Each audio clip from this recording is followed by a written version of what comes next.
3 lives, 3 turning points, 1 unforgettable message. In this video, you'll meet Ava, who overcame self-doubt and found her voice by mastering what she knew best. And Jordan, a husband on the verge of losing everything, who saved his marriage by learning the simple power of listening.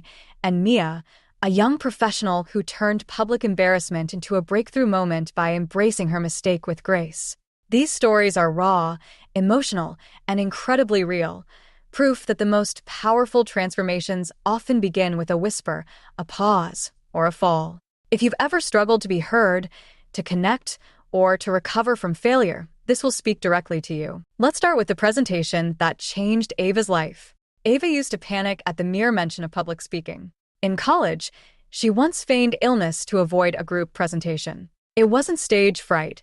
It was something deeper. She feared being wrong.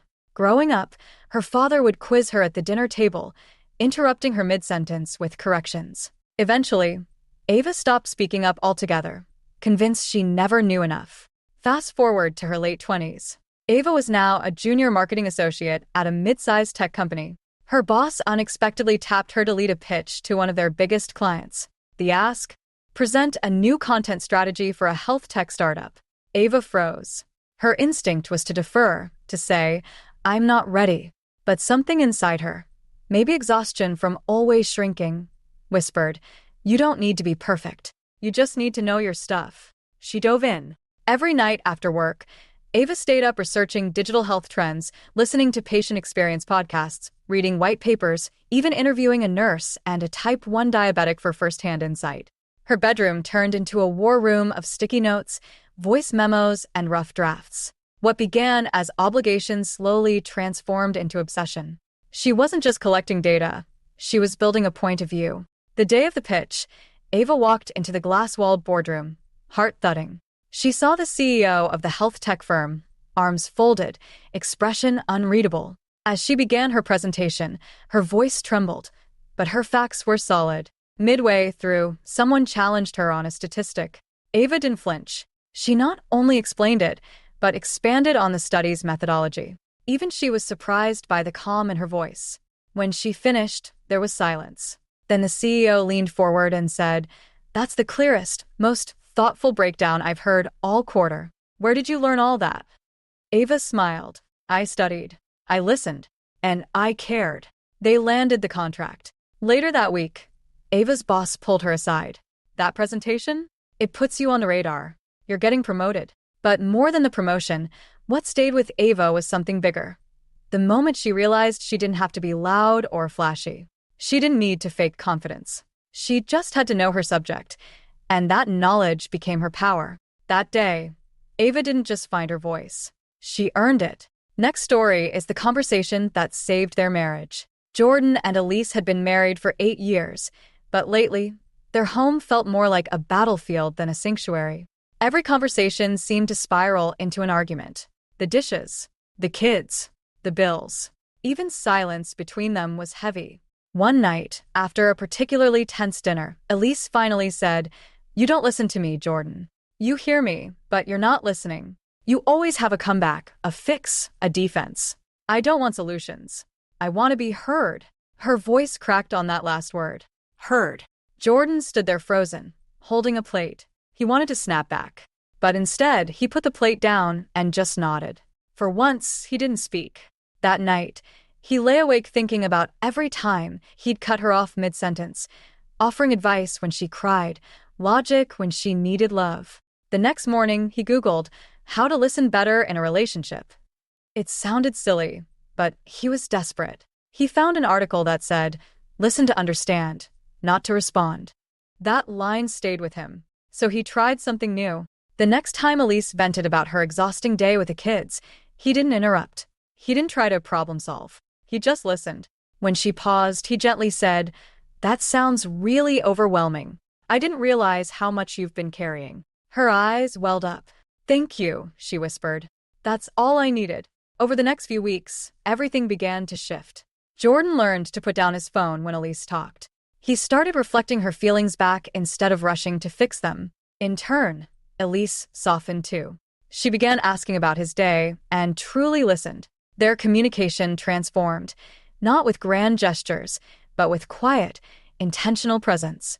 Then, one evening, their son Max came home from school in tears. A group project had gone wrong. As he rambled, frustrated and embarrassed, Jordan almost interrupted with a suggestion. But he stopped. He knelt, looked Max in the eyes, and said, "That sounds really tough. Do you want me to help or just listen?" Max blinked, surprised. "Just listen." And Jordan did. Later that night, Elise wrapped her arms around him and said, "You're changing us." He wasn't just becoming a better husband or father. He was becoming the kind of man who listens not to reply but to understand. And in doing so, he discovered something powerful. Sometimes, the most healing words aren't words at all. They're silence, presence, and heart. Finally, the story of the day Mia tripped and rose higher. Mia had finally made it. After years of rejection emails and underpaid freelance gigs, she landed a coveted role as a creative director at a high-profile fashion agency in New York. It was her dream job, the kind you tell your parents about with pride, the one you imagine while folding clothes at your side hustle. Her first big assignment? Present the company's next seasonal campaign to an intimidating room full of executives, partners, and a visiting fashion icon she'd admired since college. She spent days perfecting her presentation, meticulously rehearsing her lines, refining each slide, making sure the campaign narrative was airtight. Mia was ready, until she wasn't. As she stepped into the boardroom in her favorite heels and new blazer, her nerves betrayed her. Just as she approached the podium, her heel caught on the edge of the carpet. She stumbled forward, papers flying, tablets skidding across the table, a small gasp echoing in the room. Time stood still.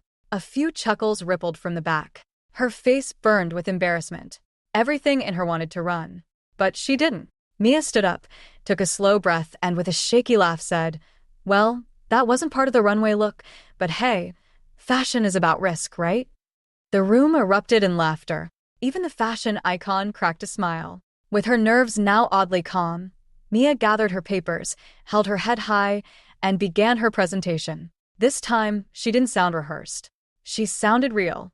She infused the campaign pitch with personality, vulnerability, and confidence. Her words landed. Her ideas resonated. When it was over, the room clapped, genuinely. The fashion icon approached her and said, "You are covered with grace and humor. That's what real style is." That moment changed Mia. She used to believe that success meant perfection, no slip-ups, no stumbles. But now she understood the truth. Success often begins with a fall, and what you do after determines your rise. Embracing mistakes wasn't weakness, it was power. From that day on, Mia stopped fearing failure.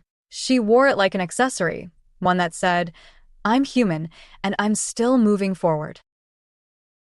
Thanks for watching. If these stories moved you, reminded you of your own journey, or sparked something inside, remember this: your voice matters, your presence matters, and every stumble is a step toward growth. Whether you're learning to speak up, to listen better, or to embrace your mistakes, you are not alone. Drop a comment below.